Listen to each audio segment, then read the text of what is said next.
No, I just wanted to ask Abhijit. Thanks very much, Abhijit, for joining us. It's great to see you again.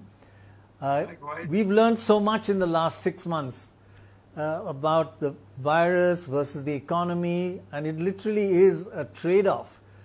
What conclusions, or how have you changed your perspective on lockdowns versus the economy versus partial lockdowns versus looking after the economy? What priorities should any government make, and with a little bit extra focus on India, if possible?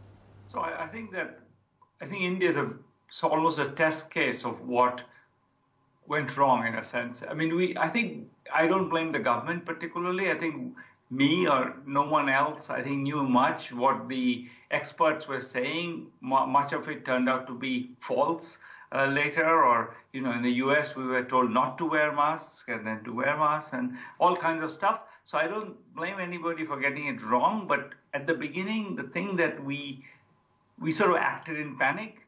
And one of the things that hit directly was the structure of our social support system. So we basically have this social support system which is domicile-based. You can only get social support typically only if you're rural and you live in your village.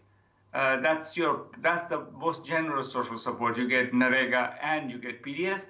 In cities, you can get PDS, but that's sort of it. And that particular structure of social support completely failed in that pandemic. So I think that's probably the single thing that I would say most striking about it, is that we now learned that if we want to do lockdowns, we need to think about what's going to happen to the people who immediately lose their jobs and then have to find a way to, towards survival. And we know all the tragedy that have ensued. So I think that's maybe the single biggest lesson we learned, is that we need to have a very different and much more flexible social support system, not one based on the assumption that everybody lives in their own village.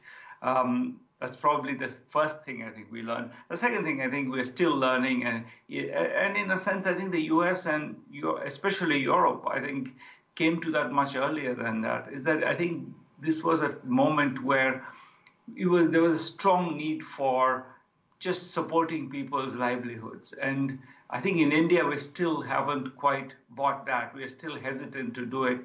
Maybe now the economy has been opened up, but I think we could have dulled that trade-off by just making the shock to demand, the fact that people suddenly found themselves with no sources of earnings, much less extreme. I think if we had done that, I think we would have transitioned. We wouldn't have had a 24% fall in GDP. I think we would have transitioned much better. Now, I think we now understand those trade-offs. We've gone much in the opposite direction, which is to open up a lot, sometimes possibly too much. I don't understand why, Mr. Bachchan will forgive me for saying this, but movie theaters, I don't understand why they should be opened, etc. So I think we have I don't think we have found a sweet spot. And I think that's probably true of many countries. I am right now in Paris, and here we are sort of walking backwards into a second shutdown, I think. So it's a little bit like that everywhere. We're sort of, I think mostly we are flailing. I think some lessons have been learned. I think income support for when the pandemic hits has not generated massive inflation. It has generated better economic outcomes in countries that did it than countries that didn't. But I think in general, we are a little bit still finding our feet, sadly. Mr. Banerjee, this is Amitabh Bachchan. Yes, I agree that opening up of theaters is perhaps going to cause a lot more damage.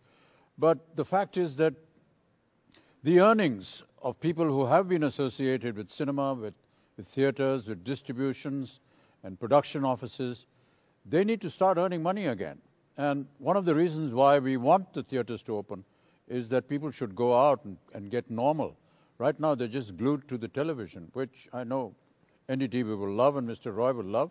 But the fact is that they need to get back to entertaining times. And that's why the partial opening up of theaters is good news for the cinema world. But I have another question. Mr. Banerjee, with so much talk of businesses shutting down in China after the pandemic, there has been hope that India will benefit with a lot of these, well, businesses moving here. But you have said that this may not happen. Could you tell us why?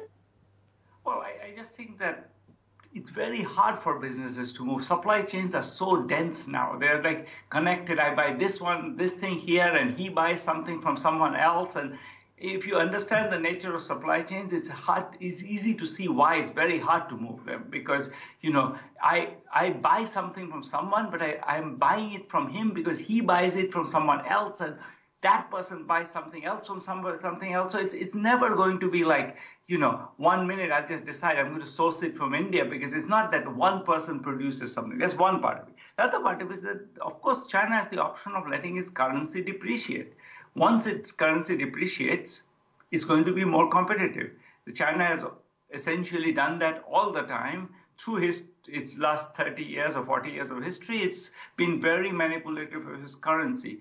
And if essentially it's under pressure, it could let the currency slide a little bit, and that's going to be make it just that much more attractive. I don't think we should mechanically assume that just because Americans are kind of right now pissed off with China, they can constrain American businesses from buying from China. I think that the American businesses know that the Chinese supply chain is really great. They have lots of experience with it. They have very little experience with Indian supply chains.